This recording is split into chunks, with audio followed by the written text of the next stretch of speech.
Hi, my name's Stephen Tannenbaum. I'm 66 years old at the present time.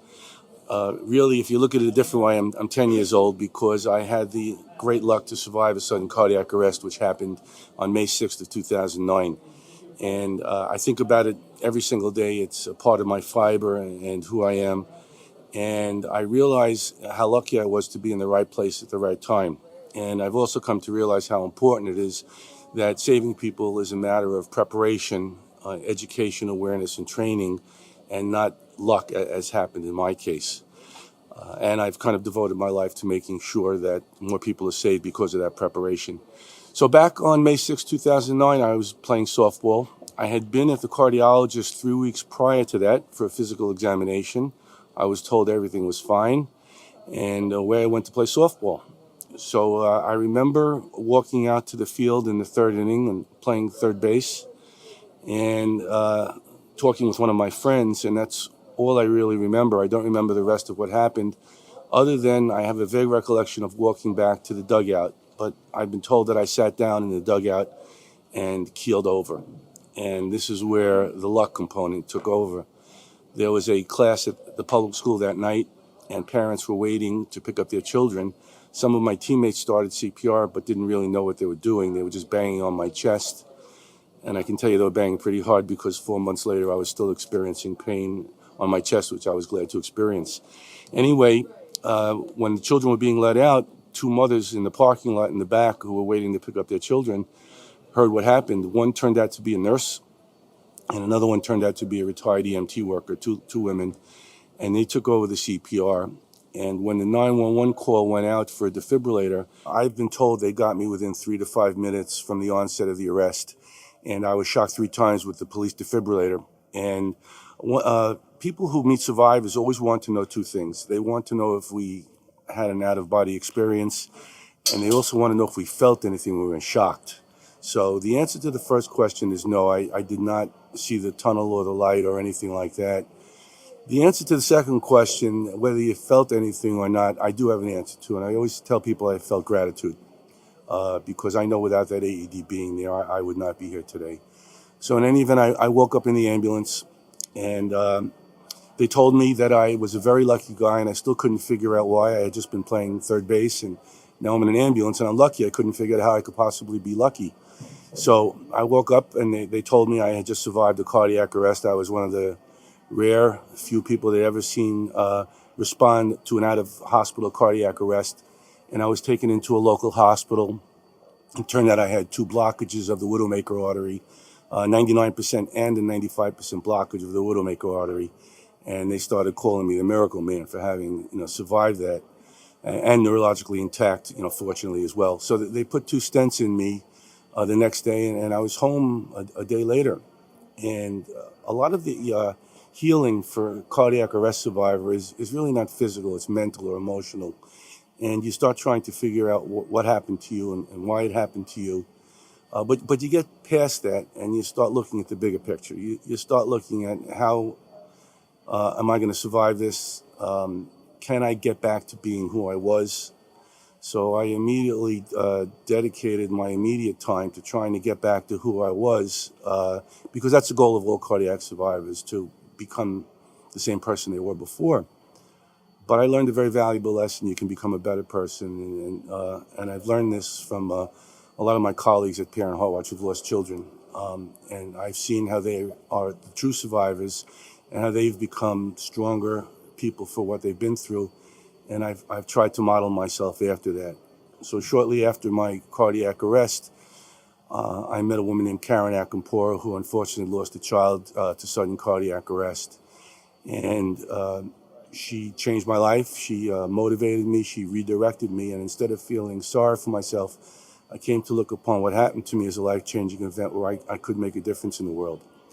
So I started working with Karen. I learned how to become a CPR instructor through their foundation. I've since participated in the training of more than 10,000 people in CPR, and I know of quite a few saves which have been a result of that. I was then asked to become a board of directors member of the Sudden Cardiac Arrest Association. where I served for 2 years. And the last few months of my service, I was the board chair, and I met the people at Parent Heart Watch through Karen Akampora, and realized that I could be of the biggest service to them because in my eyes they were the true survivors. And I've had the privilege to work with wonderful people, Martha Lopez Anderson, Melinda Murray, and Karen Akampora at Parent Heart Watch. And I've learned that as a survivor, we bring certain credibility to our work and to our mission and to our classes. So I've really come to look at this as a life-changing event, which I hope and truly believe has made me a better person. It's helped me to understand a lot about life. I understand that we really don't own a lot in life. We kind of rent it, and we never know when the lease is up. So I've tried to use every day and as much time as I can to try and give back and help other people. Again, the goal is to prevent this from being a lucky occurrence where people are saved, and make sure that it is really a matter of preparation and education and awareness. So I've been privileged to meet survivors from all over the world, many of whom are with us here at this conference. I've been privileged to work with some wonderful foundations, with Sudden Cardiac Arrest Association, Parent Heart Watch, the Sudden Cardiac Arrest Foundation. I've met incredibly giving people who have really enriched my life and made my life better. So I'm a very proud survivor, a very lucky survivor, very happy survivor, but I'm also a very grateful survivor. And I think that all survivors should try and look at it rather than why me, but why not me, and how can I make something positive out of this? In my travels, I've come to learn that there is a terrible lack of knowledge and awareness and education in the general public about sudden cardiac arrest and what it really represents. And people just don't seem to understand why a defibrillator is needed on scene, why they can't wait for an ambulance to come. People still have a terrible misperception that they can either hurt the victim, and again, you can't hurt someone who's already clinically dead. They're concerned about litigation, and there's Good Samaritan legislation enacted throughout the country. And they're also afraid that they themselves can get hurt, or that an AED is too difficult to use. And I have done many demonstrations. One in particular comes to mind where I had two 12-year-old boys. I gave them an AED training model, and I gave them a mannequin, and I said, shock this guy. They looked at the defibrillator. They saw the green on button, they turned it on, they plugged the pads in, they delivered a shock in less than 90 seconds. So that tells you that the key to all of this is awareness and training. Once people take a CPR class in the beginning, they're terribly afraid they're going to get hurt, particularly by using the AED. And then after they see how simple and easy to use it, they just can't understand why there aren't more of them around and why people are afraid to use them. And we try to use these classes to educate the people and to raise awareness and to become advocates of ours. We want them going into restaurants and hotels and catering halls and swimming clubs and things like that, and asking people where their AED is. Why aren't you concerned about your customers and guests? And I always tell people, shop owners, movie theaters, etc., if you don't have an AED, do you want to be in tomorrow's newspaper as the store that cared for someone so somebody was saved, or that you didn't care for someone to put an AED in and someone lost their life that could have been saved? I also tell the shop owners, if someone is going to have a cardiac arrest here, it's most likely going to be you, and you're likely the one who's going to be saved. So I ask them, would you be concerned about liability if it was your life being saved? And the answer is always no. So the key to the industry and the key to our mission is awareness, education, and training. A large, overwhelming percentage of the population is completely unaware of how simple an AED is to use and why it's so critical that it be used by on-the-scene lay rescuers, and why we can't wait for an ambulance to come.